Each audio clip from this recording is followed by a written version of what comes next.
ذنوبكم ومن يطع الله ورسوله فقد فاز فوزا. We pray Allah subhanahu wa ta'ala. Thank you, ask Allah subhanahu wa ta'ala to bless our gathering. Actually, we talked today about the people of the elephants. And subhanAllah, Surah Al-Fil, I'm pretty sure that all of you memorize Surah Al-Fil, alhamdulillah. But Allah subhanahu wa ta'ala, why Allah mention the surah? Why Allah mentioned the surah for us? It's just to tell us about the story. Because Allah said, Alam tara kayfa. What does it mean, Alam tara kayfa? Haven't you seen what Allah had mentioned, what Allah had done with the people of the elephant? And why it's only one elephant? It's not the surah of the elephants. Did they have one elephant or many? Many. But they have the huge one. The biggest one was at the head of the army. So this one was the mission of that one. What's his name? Mahmoud. Okay. So do we have Mahmoud here? We don't have any Mahmoud, right? We have Muhammad, right? Okay. Mahmoud and Muhammad and Ahmed, all of them the same roots, right? So that Mahmoud or that elephant, it was one, the biggest one, and it has many according to some of the narrations. But Allah subhanahu wa ta'ala told us about the theme of this surah. كيف فعل ربك بأصحاب الفيل ألم يجعل كيدهم في تضليل. I want to stop here at the word kayd. What is kayd? You know, when somebody is planning positively for something, that is called Khuttbah. Okay? But if somebody planning negatively, with evil spirit, with bad intention, that is called kayd. That's why you remember the wife of Al-Aziz with Sayyidina Yusuf alayhi salam, when she closed the doors, locked the doors, and she put the plan and she said, I'm ready. She started to seduce him. What Allah said about this? Inna kaydakunna azim. Inna kaydakunna azim. Your evil planning is so dangerous. And when Sayyidina Yaqub heard about the story of Sayyidina Yusuf, his dream, he said, do not tell that dream to your brothers. Why? فَيَكِيدُ لَكَ كَيْدًا. Then they will start having bad planning, bad thoughts, bad ideas about getting rid of you. And that's what Allah said. Didn't Allah destroy it, demolished their evil planning, their evil intention, their evil action? And that's the word kayd. Fi tadlil, like Allah had wasted this. Allah had demolished their kayd. Allah took it away. But I wanted you to reflect about this one. If you have somebody who is doing kayd in your life, so what do you need to do? Now you knew the word kayd, right? Okay, if you have somebody who is planning negatively against you, so what do you need to do? Dua. Okay, what else? Where's Brother Muhammad Ali? Please. Please say something. Yes. Okay. Be ready, right? Okay. What else? Because there is dars, there is a lesson we need to take from the story today. You remember what Abdul Muttalib said? He said, Inna lil bayti rabban yahmi.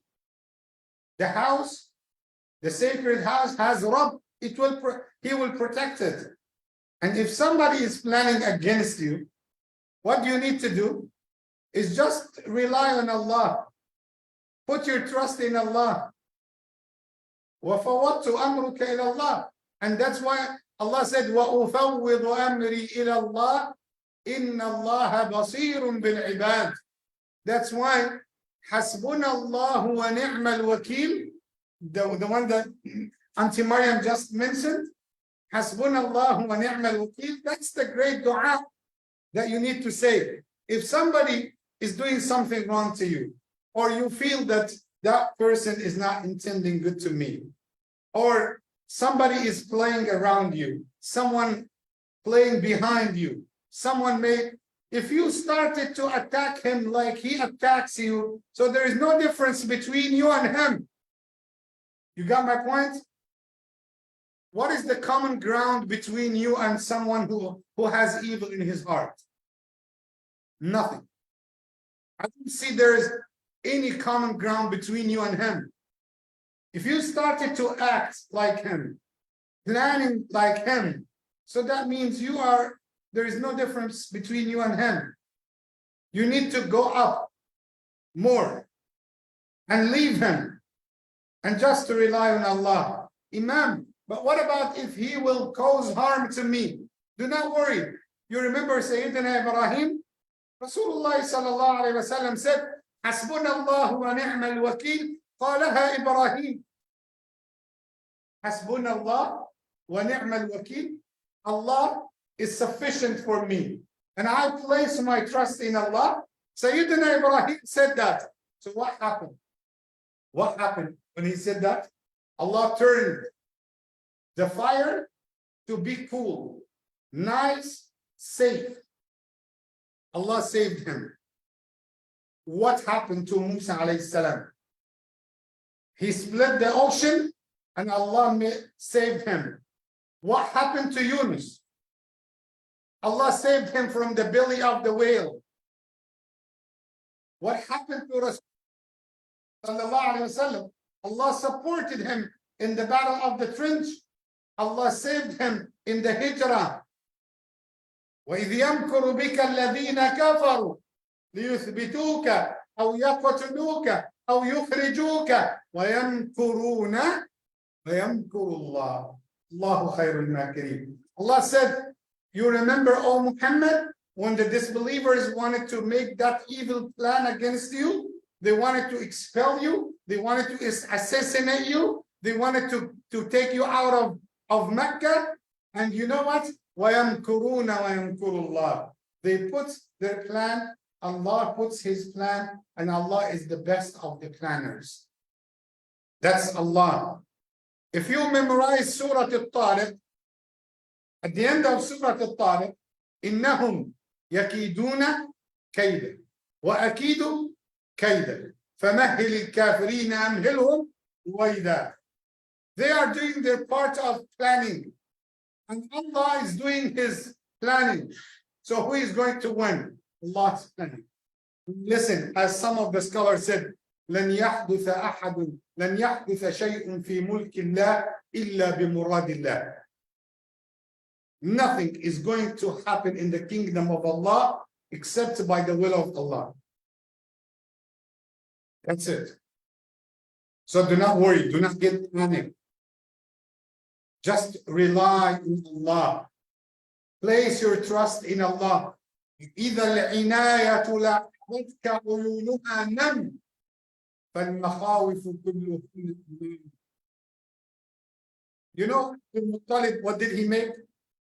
What did he make? When he took the 200 camels, as we mentioned today, you know, whenever I remember his discussion with Abraha, like, it's so funny. The man is waiting for negotiation. Someone will beg him not to destroy the Kaaba. So he saw the leader is coming to take the 200 camels and go. So that's, subhanallah. He tried to think about Abraha. How did he react at that time? But subhanallah, Abdul Muttalib, when he came back to Quraysh, he said to them, all of you, come out and leave the Kaaba. They, all of them, left the Kaaba and they went to the mountains, up to the mountains, and they just kept watching.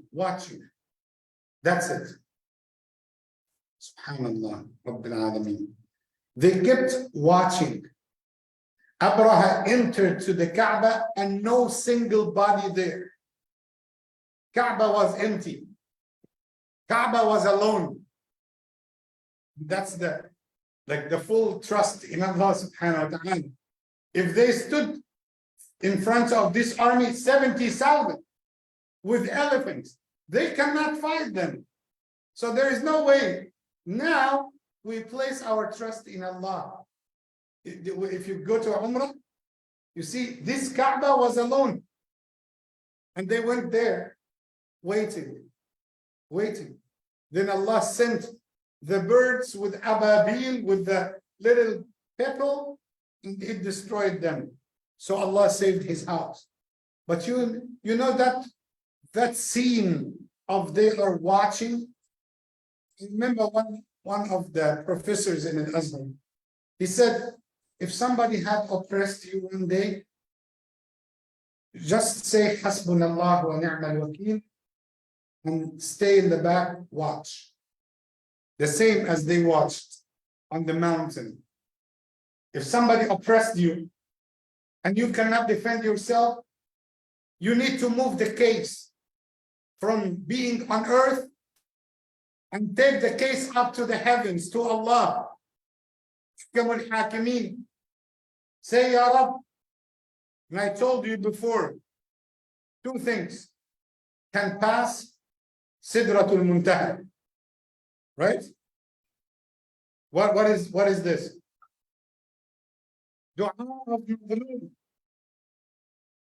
Rasulullah Muhammad sallallahu alayhi wa sallam reached to Sidratul Muntaha. No one can pass Sidratul Muntaha. Because what's the name? Muntaha. That's the very end. Even Jibreel couldn't pass. I told you, the soul of the believers and the dua of the oppressors. The dua of the oppressed. If somebody got oppressed, his dua will penetrate Sidratul Muntaha. It will go to the throne of Allah. And it will start flying around the throne of Allah, buzzing. Then Allah will say, Ihda'i, calm down. وَعِزَّتِي وَجَلَالِي لَأَنْصُرَنَّكِ وَلَوْ بَعْدَ حِينٍ. I swear by my majesty, by my power, I will give you victory even after a long time. That's why they said, لا تظلمن إذا ما كنت مقتدرا فالظلم ترجع عقباه إلى الندم تنام عينك والمظلوم منتبه يدعو عليك وعين الله لم تنم. He said, do not even oppress people, even if you have the power to do so, because you might go back to your house sleeping, and the one that you oppressed will be awake all the night making dua, and Allah's eyes never gets to sleep. Allah is listening, watching him. So remember that statement. Say Hasbunallah and Hasbunallah wa ni'mal wakeel and sit in the back. Just watch. Watch the revenge of Allah. There are lots of lessons we need to take from Surah Al-Fil that we recite. If we stayed up to Fajr, wallahi, we couldn't finish all the lessons that we get from this surah that we all memorize. Inshallah, from today on, once you start reciting, I want you to reflect on these meanings. Get the khushu', the contemplation when you recite Surah Al-Fil, and remember what Allah had made with Abraha and what's the lesson. You might say, okay, Allah just telling us the story. No, it's beyond this. Allah said, sometimes you feel people have more power than you and you have nothing to do. You cannot even argue. You know those dictators who are arresting people, throwing them in jail without no reason. Those who are slaughtering people because of their Islam, because of, you have nothing to do, right? It's the same 70,000 with the army, and they couldn't even defend themselves. Hasbunallah wa ufawwidu amri ila Allah. Hasbunallah wa ni'mal wakeel. May Allah subhanahu wa ta'ala bless all of us. Allahumma ameen. Jazakumullahu khairan. Barakallahu li wa lakum fi al-Qur'an al-Azim. Yes. Don't say Hasbunallah wa ni'mal wakeel. Okay.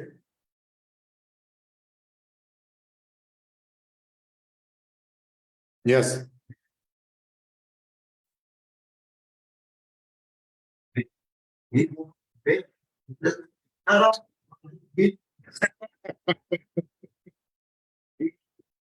You don't know him.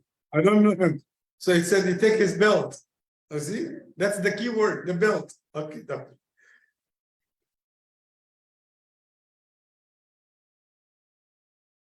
Okay. Yes, yes, exactly. Yes, yes. And these two things that we mentioned today during the khutbah, the grave of Abu Rughal, the one who betrayed them and gave them the direction, and also the spot of the elephant where the elephant had stopped. It's still there. You can see the spot, and also you can see the grave of Abu Rughal, the one who betrayed the people of Quraysh, and he directed them to the place of the Kaaba. May Allah bless us all, Allahumma ameen. So your question has no answer. Okay, this is political. Yes, they were. They had at that time, and they brought it from, yes.